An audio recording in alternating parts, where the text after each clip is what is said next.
8th episode की शुरुआत में हम हावी नाम के पर्सन को देखते हैं। ये वही होता है जिसको हमने लास्ट एपिसोड में हॉस्पिटल में नोटिस किया था। हावी मीडिया में रिपोर्ट देते हुए कहता है, मैं गो ग्रुप के प्रेसिडेंट जिंगयान का डैड हूँ। साथ ही जिंगयान के अगेंस्ट रिपोर्ट देता है कि वो काफी अनग्रेटफुल पर्सन है, हमेशा रिच लोगों की तरफदारी करता है, यहाँ तक कि उसे अपने खुद के डैड की भी कोई फिक्र नहीं है। पहले उसका नाम युआन था। उसकी माँ की मौत के बाद उसे लगने लगा हमारी फैमिली बहुत गरीब है, इसलिए वो खुद को अनाथ बताकर एक वेलफेयर हाउस में चला गया। काफी टाइम के बाद जब मैंने उसे ढूंढ लिया तो चेयरमैन गू वेलफेयर से उसे अडॉप्ट कर चुके थे, जिसकी वजह से उसने मुझे पहचानने से मना कर दिया कि मैं उसका डैड हूँ। इतने सालों में उसे कभी मेरी फिक्र नहीं हुई, बट मुझे उम्मीद नहीं थी वो एक प्रॉपर्टी की बिडिंग जीतने के लिए मासूम बच्चों को यूज करेगा, जिसे वो चाइल्ड वेलफेयर कम्युनिटी कह रहा है। चाहे कुछ भी हो, हम उसे बच्चों का फायदा उठाने नहीं दे सकते हैं। यान हावी वाला इंटरव्यू देखती है तो टेंशन में जिंगयान को कॉल करती है, बट उसका कॉल नहीं लगता। इधर सारे रिपोर्टर्स जिंगयान के पीछे पड़ जाते हैं और एक्सप्लेनेशन मांगने लगते हैं कि उन्होंने जानबूझकर ये सब कुछ किया है क्या। जिंगन इन सबको इग्नोर करने के बाद अपने पुराने घर के लिए निकल जाता है। रास्ते में वो कुछ बच्चों को लड़ते हुए देखता है जो एक बच्चे पर चोरी का इल्जाम लगा रहे होते हैं। उन्हें देखकर जिंगयान अपने बचपन को याद करने लगता है, बिकॉज बचपन में उस पर भी चोरी का इल्जाम लगाया गया था। जिंगयान कहता रहता है कि मैंने चोरी नहीं की, बट कोई उसका यकीन नहीं करता। उसके खुद के डैड नशे में धुत होकर उस पर चिल्लाते हैं और मारते पीटते हैं। मासूम जिंगयान कहता रहता है कि उसने चोरी नहीं की, बट फिर भी उसके साथ बहुत बुरा बिहेव किया जाता था। वो इन सब के बारे में सोच ही रहा होता है, तभी हावी नशे में धुत होकर जिंगयान के पास पहुंच जाता है और कहता है, तुम तो मेरे प्रेसिडेंट बेटे हो ना, तो तुम्हें फाइनली घर का रास्ता मिल ही गया। ये दोनों घर के अंदर आते हैं। हावी कहता है, तुम्हें सब देखकर कुछ याद नहीं आया क्या? कुछ फील नहीं हुआ? अच्छा चलो मुझे डैड कहो। जिंगयान कहता है, जब तुमने मुझे कभी ढूंढा नहीं था तो तुमने झूठ क्यों बोला? जिसकी रिप्लाई में हावी कहता है, बिकॉज मुझे पैसे चाहिए थे। मैंने इतने साल तक तुम्हें पाल पोस कर बड़ा किया, तो उसका कंपनसेशन तो बनता है ना। चिंग्यान कहता है, अगर तुम्हें सिर्फ पैसे चाहिए होते तो तुम पहले ही मुझसे मांग चुके होते, तुम्हें ऐसा बोलने की जरूरत नहीं थी। सच सच बताओ, तुम्हारा असली मोटिव क्या है? हावी कहता है, मैंने सब किया बिकॉज मैं तुम्हें बर्बाद करना चाहता था। तुमने कभी मुझे खुश नहीं रखा। साथ ही जिंगयान की माँ के लिए कहता है, अगर मुझे पता होता वो घटिया औरत तुम जैसे घटिया बच्चे को जन्म देगी तो मैं तुम्हें कभी पैदा ही नहीं होने देता। अपनी माँ के बारे में सब कुछ सुनकर जिंगयान को गुस्सा आ जाता है और वो हावी की गर्दन पकड़कर कहता है, अपनी बकवास बंद करो। हावी क्रीपी सी स्माइल के साथ कहता है, तुम्हें क्या लगता है गो ग्रुप का प्रेसिडेंट बनने के बाद तुम अपर क्लास के हो जाओगे? तुम बस एक घटिया इंसान हो जिसे कोई नहीं चाहता है। साथ ही हावी जिंगयान से उसकी माँ के बारे में बात करते हुए कहता है, तुम अपनी माँ लूशियान के बारे में नहीं जानना चाहती हो क्या? तुम्हारी माँ मरी नहीं है, वो जिंदा है। मैंने तुमसे झूठ बोला था कि वो मर गई है, और अगर तुम ऐसे ही मुझे गुस्सा दिलाओगे तो मैं तुम्हें उसके बारे में नहीं बता पाऊंगा। अब बताओ, तुम अपनी माँ की लाइफ डेंजर में डालना चाहते हो क्या? चिंग्यान थोड़ा शॉक्ड हो जाता है और कहता है, भला मैं तुम पर यकीन क्यों करूं? जिसके बाद हावी चिंग्यान को उसकी माँ की फोटो दिखाता है, जिसे देखकर जिंग्यान शॉक्ड रह जाता है। दूसरी तरफ यान जिंग्यान को ढूंढ रही होती है, तभी उसको वांशिंग मिलती है जो उसे हावी के बारे में सब बताती है। ये बताती है हावी जिंगयान का बायोलॉजिकल डैड नहीं है, उसकी माँ ने हावी से दूसरी शादी की थी। हावी हमेशा नशे में रहता, जिसके बाद वो जिंगयान को बहुत मारता पीटता था, यहाँ तक कि उसे चोरी करने की भी आदत थी। जब लोगों को चोरी के बारे में पता चलता तो वो चोरी का सारा ब्लेम जिंगयान पर लगा देता था, जिसकी वजह से लोग उसे मारते थे। जिंगयान को बचपन से ही बहुत कुछ सहना पड़ा, इसलिए जब भी कोई उसे क्रिटिसाइज करता है तो वो खुद को डिफेंड नहीं करता है, बिकॉज उसे अब किसी पर भी भरोसा नहीं है। यान ये सुनकर काफी अपसेट हो जाती है और कहती है, मैं अभी उसे ढूंढने के लिए जा रही हूँ, बिकॉज अभी उसे किसी ऐसे इंसान की जरूरत है जिसके साथ वो अपना दर्द बांट सके। जिसके बाद यान जिंगयान को ढूंढने के लिए उसी इवेंट वाली जगह पर पहुंचती है। यान जिंगयान को आवाज लगाती है, बट कोई रिस्पॉन्स नहीं आता। तभी यान जिंगयान को उस बैलून वाले पूल में काफी सैड सा पड़े हुए देखती है, लेकिन ये डायरेक्ट उसके पास नहीं जाती। ये उसको चेयर अप करने के लिए कहती है, अंकल आप यहाँ हो क्या? यहाँ पर बहुत अंधेरा है, मुझे अकेले डर लग रहा है, बताओ ना आप यहाँ हो या नहीं। तभी जिंगयान बैलून से थोड़ी आवाज करता है, जिससे यान उसके पास जाती है और पूछती है, तुम ठीक हो ना? जिंगयान कहता है, मैं ठीक हूँ। यान कहते, तुम ठीक नहीं हो, चलो आओ आज मैं तुम्हें रोने के लिए अपना शोल्डर दे देती हूँ, तुम्हें जितना रोना है तुम रो सकते हो। जिंगयान कहता है, तुम्हें किसने बोला मैं रोना चाहता हूँ? यान कहती है, अगर तुम रोना नहीं चाहते तो ठीक है, बट मैं हावी के अगेंस्ट फाइट में तुम्हारे साथ हूँ। जिंगयान कहता है, उससे तुम्हारा कोई मतलब नहीं है, मुझे तुम्हारी जरूरत नहीं है। यान उसके पेन को समझती है और गले लगाकर कामली कहती है, तुम्हें मेरी बहुत जरूरत है, मुझे पता है तुम चाहते थे मैं तुम्हें ढूंढूं, इसलिए तुमने बैलून से वो आवाज की थी। चाहे कुछ भी हो, मैं हमेशा तुम्हारे साथ हूँ। उसकी बातें सुनकर जिंगयान रोने लगता है, तो यान किसी न किसी तरीके से उसके फेस पर स्माइल ले ही आती है। साथ ही बताते हैं कि मुझे हावी के बारे में सब कुछ पता चल गया है, तो जिंगयान उसे हक कर लेता है। देन जिंगयान कहता है मुझे लगा था हावी पैसों के लिए पागल हो गया है, इसलिए हमें उस पर ज्यादा ध्यान नहीं देना चाहिए। बट मैंने उससे ये सब कुछ एक्सपेक्ट नहीं किया था। यान कहती है तुम्हें इस बारे में क्या लगता है, उसने पहले हमारा इवेंट खराब किया, देन अब वो तुम्हें टारगेट कर रहा है। ये दोनों रिलेटेड हो सकती है क्या? कहीं प्रॉपर्टी वाली बीडिंग के साथ भी उसने ही तो कोई झोल नहीं किया था।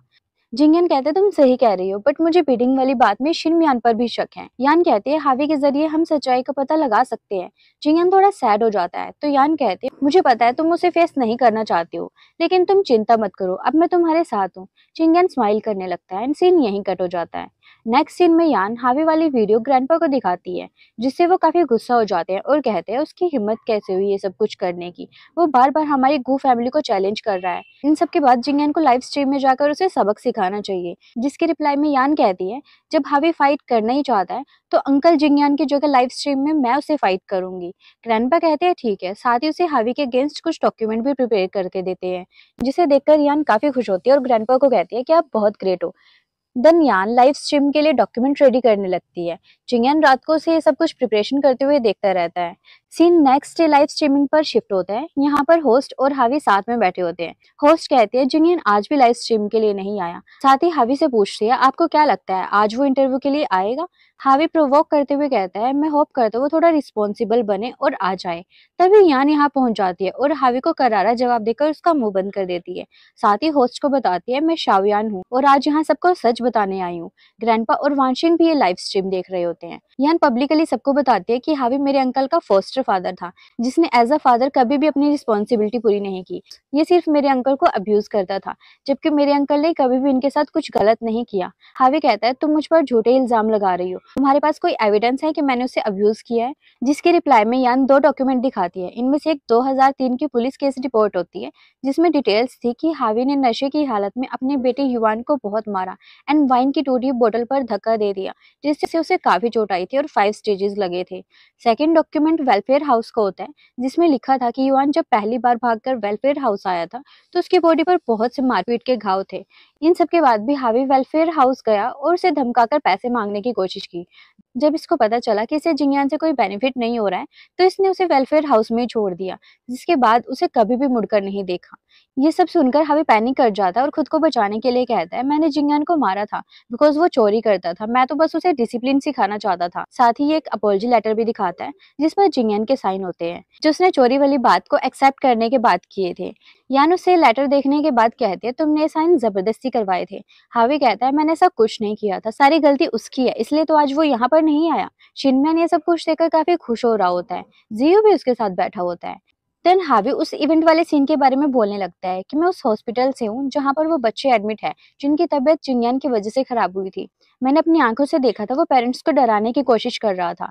यान गुस्सा करने लगती है कि तुम ये क्या बकवास कर रहे हो। हावी कहता है मैं कोई बकवास नहीं कर रहा, मैं जिंगयान का डैड। मैं चाहता हूँ सबके सामने आए और उन सबसे माफी मांगे। माहौल काफी गर्म हो जाता है। होस्ट इन दोनों को शांत करवाती है। हावी की बातों से पूरी पब्लिक के ओपिनियन जिंगयान के अगेंस्ट हो जाते हैं। जियो ये सब देखकर कहता है ये लोग हावी की बातों पर ट्रस्ट क्यों कर रहे हैं, मुझे तो ये सही इंसान नहीं लग रहा है। लेकिन शिनमैन कुछ नहीं कहता है, बल्कि सिचुएशन के मजे ले रहा होता है। देन यान गुस्से में हावी को कहती है तुमने कभी भी जिंगयान को एक इंसान की तरह ट्रीट नहीं किया, वो तो बस तुम्हारे लिए एक खिलौना था, तुम अपना किया धरा सब कुछ उस पर डाल देते थे, आखिर तुम इंसान हो भी या नहीं। उसकी बातें सुनकर हावी को गुस्सा आ जाता है। ये यान पर पानी फेंकने वाला होता है, लेकिन सेम टाइम पर जिंगयान वहां आकर उसको बचा लेता है। हावी जिंगयान के सामने भी अच्छा होने का ड्रामा करने लगता है। तभी जिंगयान लिंजी से एक टेप रिकॉर्डर मंगवाता है और हावी से कहता है क्या तुम्हें ये रिकॉर्डर याद है? जब मैं घर से भागा था तो इसको अपने साथ ले गया था। जिंगयान सबको बताता है कि जब मैं 8 साल का था तो हावी मुझे बहुत अब्यूज करता था, जिसे मैं सह नहीं पाया और घर से भाग गया। मैंने कभी भी कुछ नहीं चुराया था। इस रिकॉर्डर में उस टाइम के एविडेंस है, जिससे सब कुछ पता चल जाएगा। ये रिकॉर्डिंग प्ले करता है तो हावी थोड़ा टेंशन में आ जाता है। रिकॉर्डिंग प्ले होते ही क्लियर हो जाता है कि हावी ही असली चोर था और उसने जिंगयान को डरा धमकाकर फोर्सफुली झूठा अपॉलजी लेटर साइन करवाया था। हावी तुरंत चिल्लाता है कि ये रिकॉर्डिंग फेक है। जिंगयान हावी को चुप करता है और अनाउंस करता है कि वो ये रिकॉर्डिंग ऑथेंटिकेशन के लिए सबमिट करेगा और दोनों केसेस पेरेंट चाइल्ड इंसिडेंट और बीडिंग स्कैंडल का full investigation result publicly release करेगा। साथ ही कहता है सब लोग बोलते हैं मैं गू फैमिली का डॉग हूँ, अगर हूँ भी तो क्या, गू फैमिली ने मुझे घर दिया है, मुझे फर्क नहीं पड़ता आप लोग मेरे बारे में क्या सोचते हैं। बट मेरे मरते दम तक गू फैमिली ही मेरी फैमिली रहेगी। अब से अगर कोई भी मेरी फैमिली पर उंगली उठाने की भी कोशिश करेगा तो उसके अगेंस्ट लीगल एक्शन लिया जाएगा। इतना सब बोलकर जिंगन यान का हाथ पकड़कर सबको इग्नोर करते हुए यहाँ से निकल जाता है। दूसरी तरफ हम शिन मियान को देखते हैं जो इनसे थोड़ा अपसेट होता है। जियो कहता है, मुझे लगता है आजकल आप गो ग्रुप पर ज्यादा ध्यान दे रहे हैं। हमने इलेक्ट्रॉनिक टेक्नोलॉजी की फील्ड में काफी अच्छा काम किया है, बट फिर भी हमने अचानक रियल एस्टेट बिजनेस में स्विच कर लिया, जिसके बाद अब आपका सारा ध्यान गो ग्रुप पर है। मैं समझ नहीं पा रहा हूँ आपने ऐसा क्यों किया। शिनम्यान कहता है, बिजनेस तो बिजनेस होता है, फर्क नहीं पड़ता वो कौन सा है, और हम गो ग्रुप को शिजियांग की मार्केट में अपना कब्जा क्यों करने दे। हमें कुछ भी करके उनसे जीतना होगा। जो सब भी मेरा है वो सब फ्यूचर में तुम्हारा ही तो होने वाला है। मैं जो भी कर रहा हूँ वो सब तुम्हारे लिए है। तो जियो कुछ नहीं कह पाता है। सीन शिफ्ट होता है गू फैमिली पर। ग्रैंडपा ने हॉटपॉट अरेंज किया होता है, जिसे देखकर यान और जिंगयान खुश हो जाते हैं। ग्रैंडपा शुवेन को 2 स्पेशल वाइन बोतल लाने के लिए बोलते हैं जो जिंगयान के लिए सेव करके रखी होती है। ये लोग ड्रिंक करते हैं। जिंगयान ग्रैंडपा को ज्यादा ड्रिंक करने से रोकता है ताकि उनकी तबीयत खराब ना हो। ग्रैंडपा थोड़े इमोशनल होकर कहते हैं, जिंगयान जब से तुम गू फैमिली में आए हो मैंने तुम्हें अपने बेटे की तरह ट्रीट किया है, इसलिए हमेशा याद रखना फ्यूचर में कुछ भी हो गू फैमिली हमेशा तुम्हारे साथ है। तो जिंगयान थैंक यू कहता है। यान थोड़ा टीज करते हैं कि ग्रैंडपा सिर्फ जिंगयान को पैम्पर करते हैं, जिससे सबको हंसी आ जाती है। देन ये लोग डिनर करने लगते हैं। श्रिम्प पील करते टाइम यान की उंगली पर लग जाती है, तो जिंगयान कहता है तुम्हारे लिए मैं इसे पील कर देता हूँ। यान उसे देखती ही रह जाती है। देन ये ड्रिंक लेने लगती है। जिंगयान भी सेम टाइम पर ड्रिंक उठाता है, जिससे दोनों का हार्ट टच हो जाता है और थोड़ा क्यूट सा मोमेंट बनता है। जिंगयान उसे कहता है वाइन ज्यादा स्ट्रॉन्ग है इसलिए मत पियो। यान उसकी बात नहीं सुनती और ड्रिंक ले लेती है। यान के मन में जिंगयान के लिए फीलिंग्स आने लगती हैं, जिसकी वजह से उसका दिल तेजी से धड़कने लगता है। ये मन ही मन सोचती है, मेरा दिल इतनी तेज क्यों धड़क रहा है, मैंने ज्यादा पी ली है क्या। और इसी के साथ ये एपिसोड एंड हो जाता है। Thank you for watching.